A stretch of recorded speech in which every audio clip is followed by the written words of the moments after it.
Hello everyone, and welcome back to our channel.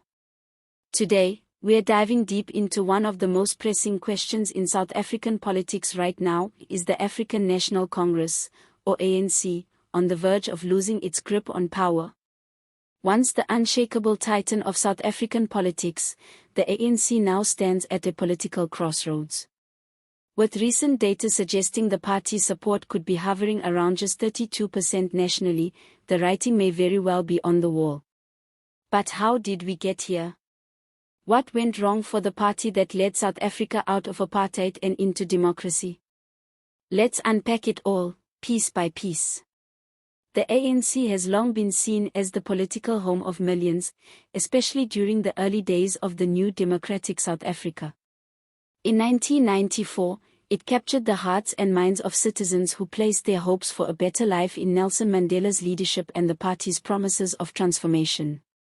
For years, the ANC was the undisputed dominant force in national, provincial, and local government.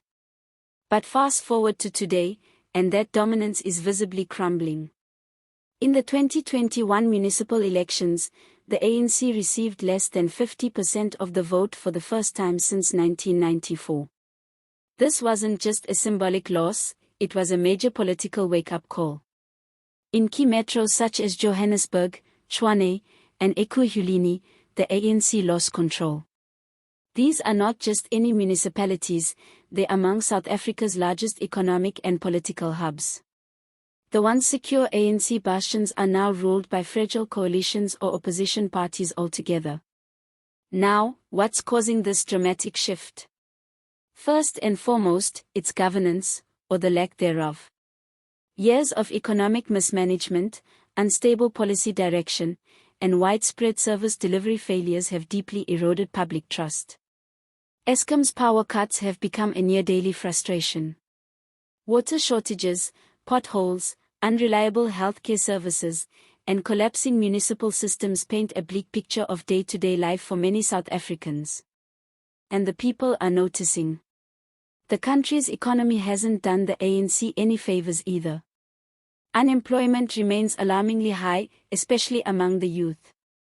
As of early 2024, the official unemployment rate is still sitting above 32%, with youth unemployment much higher. In the eyes of many, the ANC has simply failed to provide a future worth believing in. It's no surprise that millions of first-time voters are now looking elsewhere. And then there's corruption, the ever-present spectre haunting the ANC. The Zondo Commission's findings laid bare a mountain of evidence implicating senior ANC officials in acts of state capture, fraud, and gross mismanagement. The names of former presidents, cabinet ministers, and ANC-aligned business figures are forever linked to some of the country's worst governance failures. Even though President Cyril Ramaphosa has tried to clean house, the perception among many citizens is that the ANC is riddled with rot, and that its so-called renewal project is little more than a PR stunt. Factionalism within the ANC has also taken a major toll. Internal battles between the Ramaphosa-led reformists and the so-called RET, Radical Economic Transformation, faction have paralyzed the party. Instead of focusing on improving the lives of South Africans, the ANC has been consumed by infighting, backstabbing, and endless leadership battles.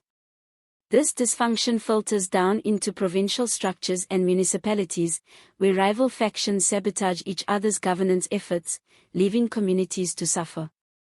When voters see their political leaders more focused on internal squabbles than service delivery, disillusionment sets in.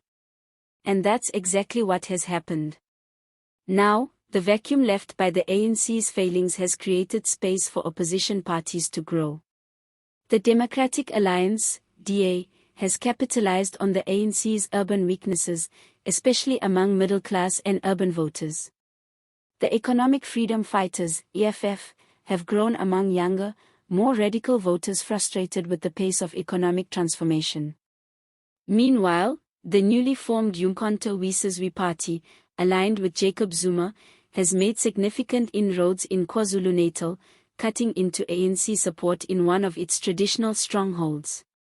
The political landscape is becoming more fragmented, and coalition governments are now the new normal.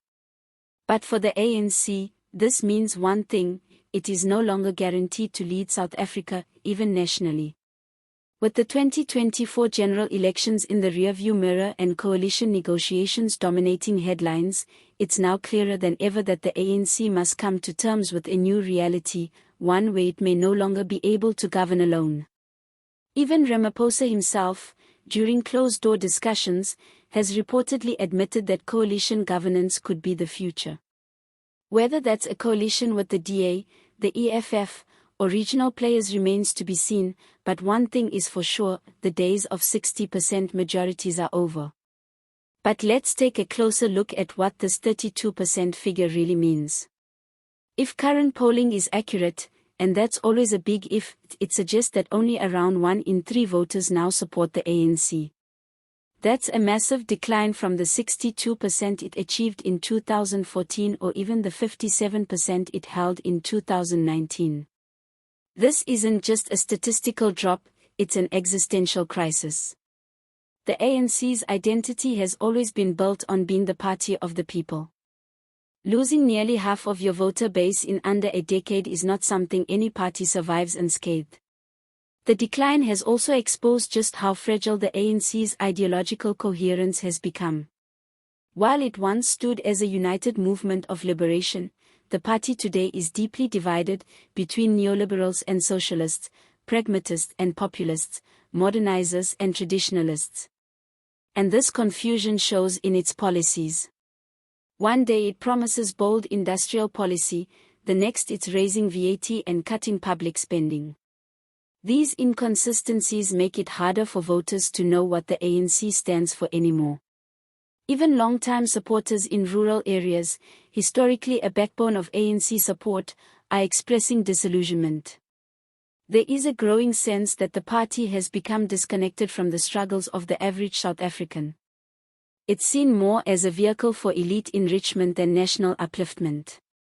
Still, it's important to remember that the ANC is not yet out. It remains the single largest party in South Africa, and its liberation legacy still carries emotional and symbolic weight for millions. But the ground is shifting, and fast. If the ANC hopes to stay relevant, it will need more than nostalgic appeals to Mandela's legacy. It will need real action, real reform, and real accountability. In many ways, the next 5 years could be make or break. Can the ANC renew itself from within? Can it find competent leaders with the political courage to clean up corruption, reform the economy, and restore faith in public institutions? Or will it continue to stumble along, plagued by internal chaos, poor governance, and declining public trust? One thing is certain: the ANC of today is not the ANC of 1994. South Africans are watching, and many are no longer afraid to vote for change. So what do you think? Is the ANC still capable of turning things around, or are we witnessing the slow collapse of a once great liberation movement? Let us know in the comments below. Don't forget to like this video, share it with friends, and subscribe for more in-depth political commentary from across South Africa. See you next time.